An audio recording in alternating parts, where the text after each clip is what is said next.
আচ্ছা, এই ধরনের কি অ্যাডভান্স রোজ হেয়ারস্টাইল কেউ করে, বা এত লাইনের মধ্যে কি কেউ হেয়ার করতে চায়? স্টুডেন্টদের প্রথম এবং প্রধান প্রশ্ন হচ্ছে এটাই। আজকে এই সাইড মারমেড হেয়ারস্টাইলটা তোমাদের শেখাবো, তার সাথে এই সমস্ত প্রশ্নের উত্তর দেবো। স্টুডেন্টরা অ্যাডভান্স হেয়ারস্টাইল তো শিখতে আসে, কিন্তু তাদের প্রথম প্রশ্ন থাকে যে ম্যাম, এই ধরনের হেয়ারস্টাইল কি কেউ করে বা কেউ করতে চায়, বা এই ধরনের হেয়ারস্টাইল শিখে কি আমরা আদেও রিয়েল ক্লায়েন্ট বেস কাজ করতে পারবো? এর আগের দিন একটা ভিডিও তোমাদের শেয়ার করেছিলাম, যেখানে আমি মেকআপ নিয়ে অনেক কথা বলেছিলাম তোমাদের, যে রিয়েল ক্লায়েন্ট বেস কাজ আর মডেলের ওপর ক্রিয়েট করা বিভিন্ন রকমের কাজের মধ্যে কি ডিফারেন্স হয়। সেরকমই কিন্তু হেয়ারেও ডিফারেন্স হয়। ঠিক মেকআপ যেরকম রিয়েল ক্লায়েন্টের একরকম হয়, আর যখন আমরা ক্লাসে দেখাই ঠিক অন্যরকম হয়, সেই রকমই কিন্তু হেয়ারের ক্ষেত্রেও সেটা অ্যাপ্লিকেবল। হেয়ার তোমাদের শুধু রিয়েল ক্লায়েন্ট বেস নয়, এই ধরনের শেখাটাও দরকার। এবার অনেকে বলবে, অ্যাডভান্স হেয়ারস্টাইল তো কোনো ক্লায়েন্ট করে না, তাহলে শিখে কি করব? আচ্ছা বলো তো, তোমরা কেন আমার কাছে শিখতে আসছো? কারণ আমি অ্যাডভান্স হেয়ারস্টাইলের ব্যাপারে জানি, বা অ্যাডভান্স হেয়ারস্টাইলের নলেজ আমার ক্লিয়ার করা রয়েছে। যে ক্লায়েন্টরা বুকিং করে না, তারাও কিন্তু তোমার প্রোফাইলটা ভালো করে চেক করবে, যে তুমি কতটা ক্রিয়েটিভ কাজ জানো, তোমার হাতের কাজ কীরকম। তারা কিন্তু তোমাকে এই ধরনের কাজ দেখেই বুকিং করবে, কিন্তু বলবে আমাকে এরকম ধরনের জিনিস করে দাও।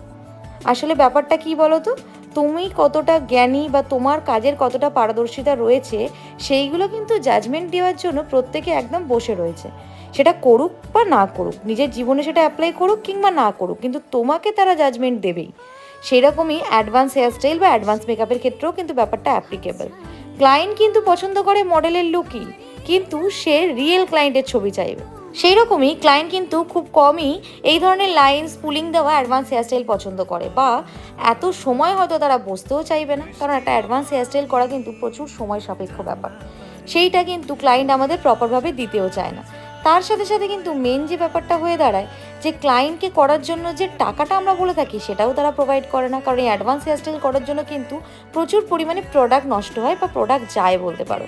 সেটার কিন্তু একটা প্রপার অ্যামাউন্ট হয়, যেটা ক্লায়েন্ট কিন্তু একটা হেয়ারস্টাইলের জন্য পেমেন্ট দিতে চায় না। এবার আসে বলা বাহুল্য, অনেক মানুষ শখিন হয়, যে তার শখের বশে কিন্তু এই ধরনের হেয়ারস্টাইলও করতে রাজি হয়। তো এবার কথা হচ্ছে, তোমরা এই হেয়ারস্টাইল শিখবে কি শিখবে না? ঠিক যেরকম real client base eye makeup, real client base মেকআপের সাথে সাথে তোমাদের colourful eye makeup, colourful base makeup এবং কালারফুল সমস্ত জিনিসের ওপরে ফোকাস করা দরকার, কালার হুইল অ্যাকর্ডিং সমস্ত জিনিস জানা দরকার। সেই রকমই কিন্তু তোমাদের প্রত্যেকটা জিনিসেই কিন্তু রিয়েল ক্লায়েন্টের সাথে সাথে অ্যাডভান্স লেভেলের বা ক্রিয়েটিভ লেভেলের কাজও কিন্তু শেখা দরকার। এটা আমার ওপিনিয়ন, হয়তো হতে পারে তোমাদের অনেকের ওপিনিয়ন অনেক ধরনের হবে। সবচেয়ে বড় কথা হচ্ছে, তুমি যদি এরম ধরনের কাজ না শেখো, তুমি তোমার প্রোফাইলটাকে আপগ্রেড করবে কি করে? ক্লায়েন্ট এসে তোমার প্রোফাইলে যদি একই ঘেয়ামি কাজ দেখে, সেও কিন্তু অন্যের প্রোফাইল দেখে ইন্টারেস্ট হয়ে তাকে বুকিং করবে। হ্যাঁ, ক্লায়েন্ট কিন্তু চাইবে না এই হেয়ারস্টাইল, কিন্তু বুকিং তাকেই করবে যার পেজে এই ধরনের ক্রিয়েটিভ জিনিস রয়েছে।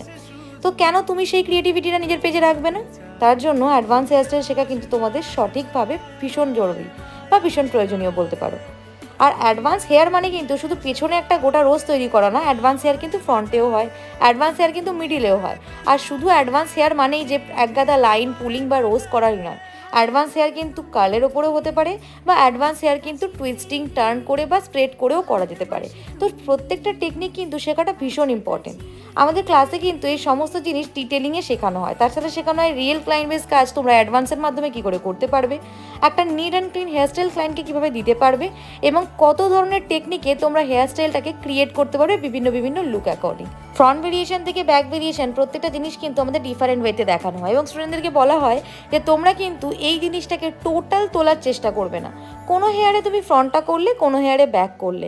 আমি তোমাদেরকে পুরোটাই মিলিয়ে ঝুলিয়ে এই কারণেই দেখাচ্ছি, যাতে তোমাদের অনেক ধরনের হেয়ারস্টাইলের নলেজ ক্লিয়ার থাকে। আজকে সেরকমই স্টুডেন্টদেরকে একটা সাইড মারমেড দেখাচ্ছিলাম, যেখানে তোমাদেরকে ইজি ওয়েতে একটা রোজ প্যাটেলস ক্রিয়েট করা দেখিয়েছি। তোমরা কিন্তু অবশ্যই জানিও আমার এই ধরনের ভিডিওয়ে তোমরা কতটা হেল্পফুল হচ্ছ।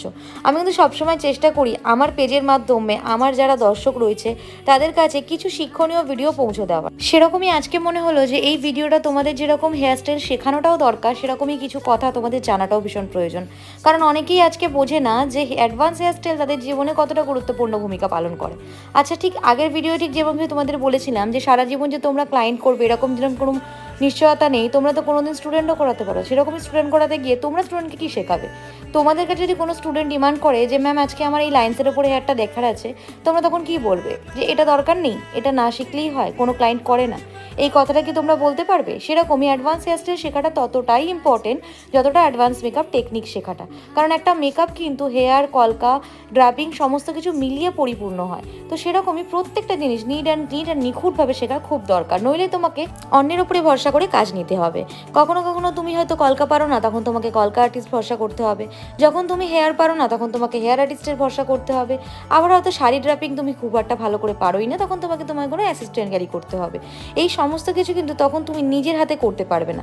কেন তুমি সমস্ত জিনিসকে নেবে না বা তুমি সবার সাথে মিলেমিশে কাজ করবে না? তখন করবে যখন তোমার হয়তো একের বেশি কাজ রয়েছে, বা তোমার হয়তো তখন সত্যিই তাদেরকে ভীষণভাবে প্রয়োজন, বা হয়তো তুমি সেই জিনিসটা একেবারেই স্পেশালিস্ট নও, তখন তুমি হয়তো তাকে নিতে পারো।